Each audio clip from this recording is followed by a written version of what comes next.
Unitarian Church. My name is Gavin Byrne, and I'm the minister here in this congregation. And Liz is a treasured member of this congregation. And you know, Liz, we are so very proud of you. But before we begin today, in the event of an emergency, please leave through the door through which you came, or through the door at the end of the church. There's an escape at the side. And if you need the bathroom, there are 2 toilets through those doors there. The disabled toilet is the way down here. And now it's my pleasure to welcome Liz McManus.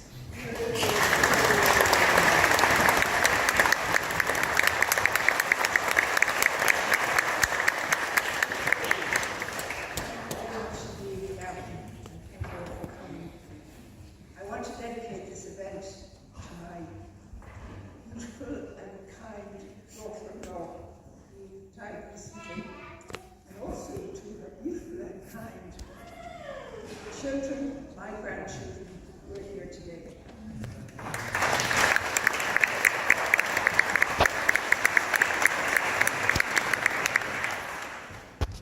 I also want to thank the Unitarian Church and Trish, Reverend Duffy, and Reverend Gavin Byrne in particular, and for all their help in getting today set up and organised. It's a wonderful event for me, and I'm just so delighted that you wanted to make it. I also want to thank my Ukrainian family, Elena and Elena. The last time we were going to make some cakes downstairs, but unfortunately we can't have cake upstairs. We only have wine. I also want to thank Aaron Hayes of Ireland House. His indomitable spirit has kept Ireland House going now for over 15 years. Which is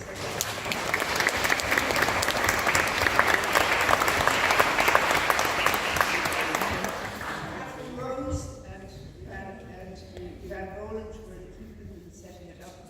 I took over sometime later.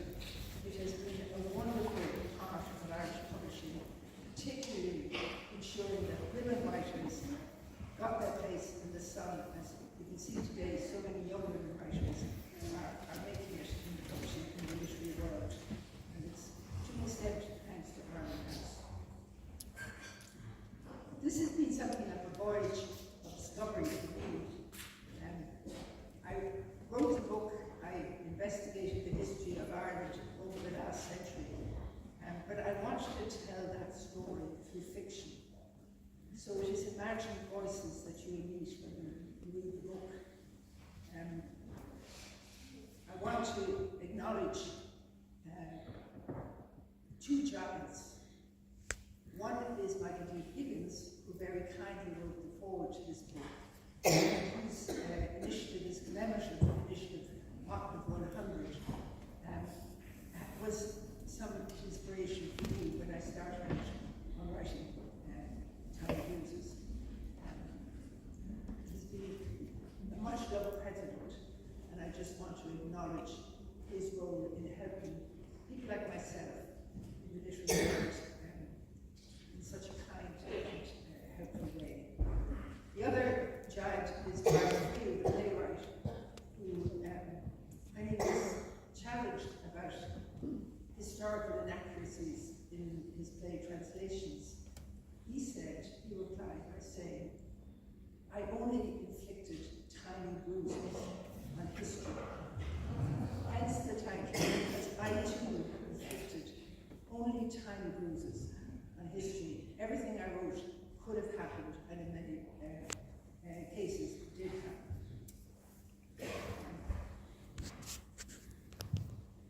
We've lived through a lot of changes. I certainly have. That was one of the reasons, the motivation for writing the book, because we had seen such change in Ireland. And Ireland transformed. And I was conscious that over the decades, women and men struggled to make that transformation happen, to make Ireland a fair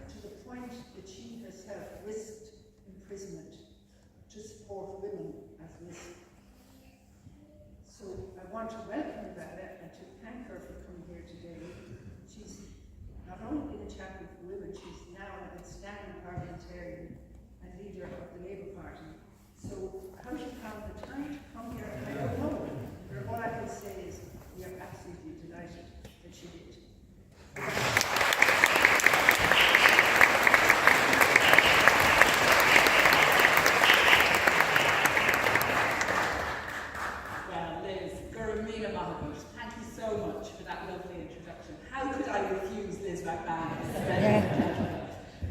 I really am very appreciative of the invitation and very honoured to be here. I'm particularly thrilled, of course, to be standing at a pulpit.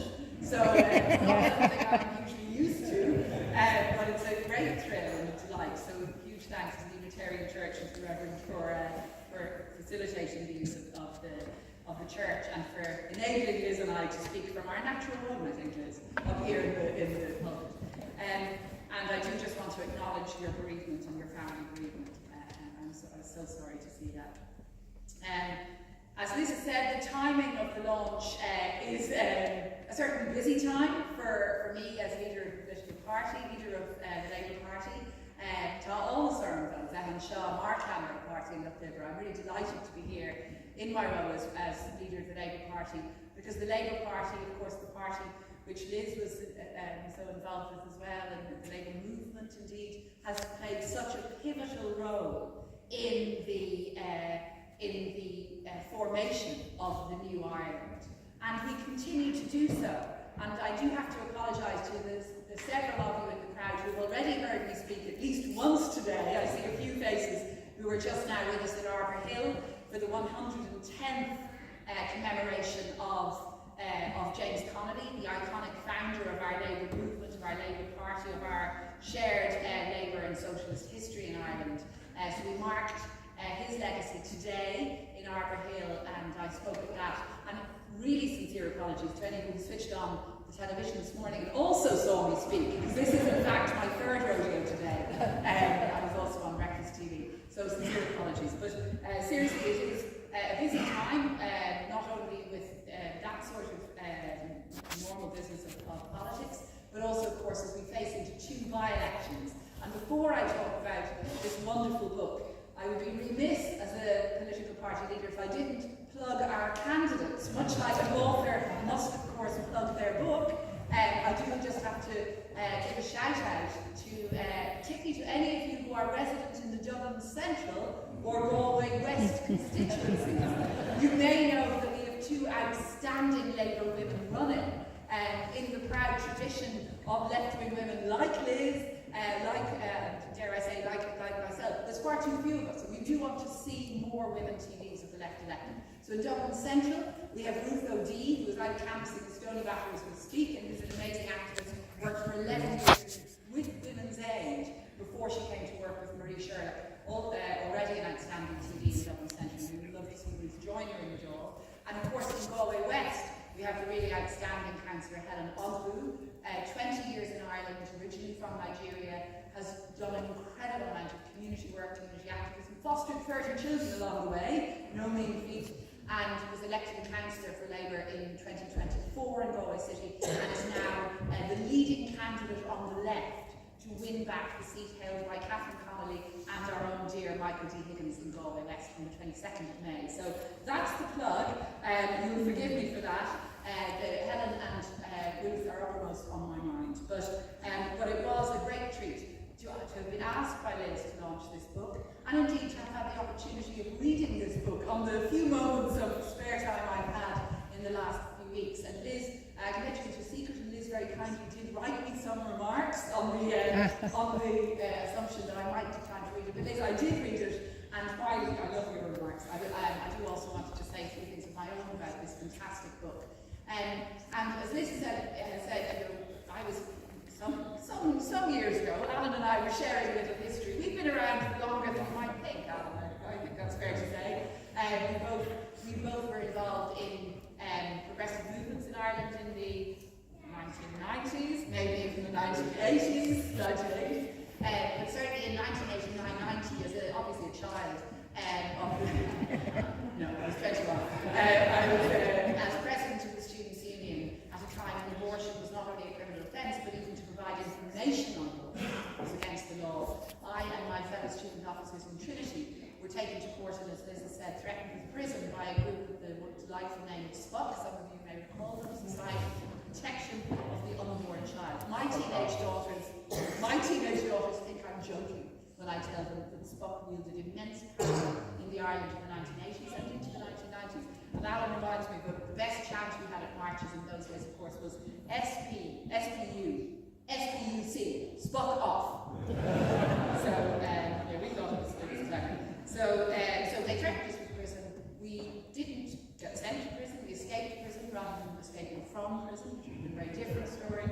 Mary Robinson stepped in and represented us in court and kept us out of prison. The case went on for many years, and we were declared bankrupt along the way, and so on. So it was a long battle to secure women's right to choose, women's right to abortion in Ireland. But the experience of being a student union officer and taking phone calls from women across the country, women and girls, desperate to get this phone number of a clinic in England that could provide them with the termination of pregnancy. That experience has stayed with me all of the many decades since, and kept me politically involved right up until now.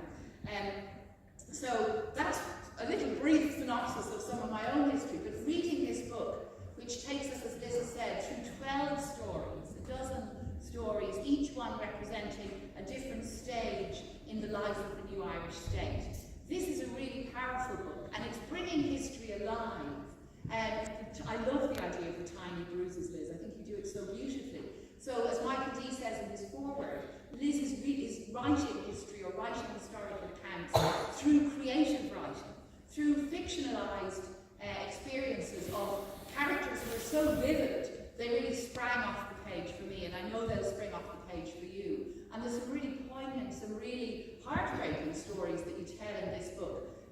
Going right back, I think the most poignant for me was the decade of 1920s, partition, a story of two women in rural County Monaghan, and one Protestant, one Catholic, Eliza and Mary, and how their lives are intertwined. It's really sad, and it's a sort of story that, although it was the 1920s, sadly, still was reflected in the lives of women in the 1980s, as I was as a young woman. So I found that really poignant. I don't want to give any spoilers alert, but so I won't tell you what happens. But that's one of the more poignant ones. My own favourite, however, is the last story in the book, Liz, the 2020s, which is simply called Coronavirus, and it's about two people who renew a friendship, renew a relationship during the coronavirus, during the pandemic and beyond.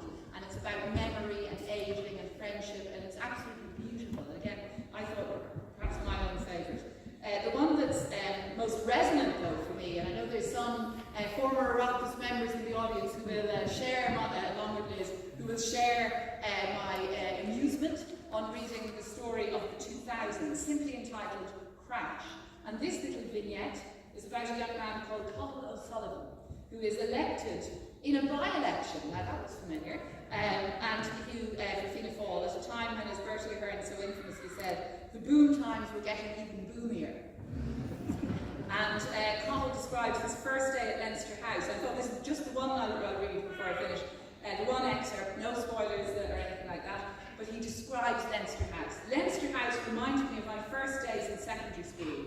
Groups of male figures deep in conversation, long echoing corridors, pottery crashing in the canteen, rolling lawns outside the windows, the dull chamber resembling the school chapel, hushed in song. The silence broken by one person, intoning a speech written by a party hack who was hidden away like a studious monk in his cell, somewhere in that labyrinthine building. Isn't that wonderful? And still very true. So, Liz, you've done, I think, an immense, you've carried out an immense feat in capturing so much about the history of this country in these 12 stories, in capturing the poignancy, the heartbreak, the sadness in so many people's lives, in capturing also the humour, as we've heard, in people's lives, and capturing some of the hope. And at a time when, as Liz has said, we are in a really calamitous time internationally with the Iran war, with Trump continuing to cause worldwide chaos, with recent and ongoing genocide in Gaza, with annexation by Israel of the West Bank and of South Lebanon. We're seeing so much distress and trauma, and the cost of living and housing crisis here in Ireland. Books like these are so important, and creative writing endeavours are so important to remind us of human stories behind all the statistics. And for all of us in politics, it's really, we hear stories all the time on doors as we're knocking, as we're canvassing in by-elections. But books like this remind us how important they are and how often these tiny bruises can actually tell the deeper and more meaningful story behind the behind the big history volumes. There are all of these tiny bruises, and Liz has brought them also to life so beautifully. I do urge you, please, write. They're not with them.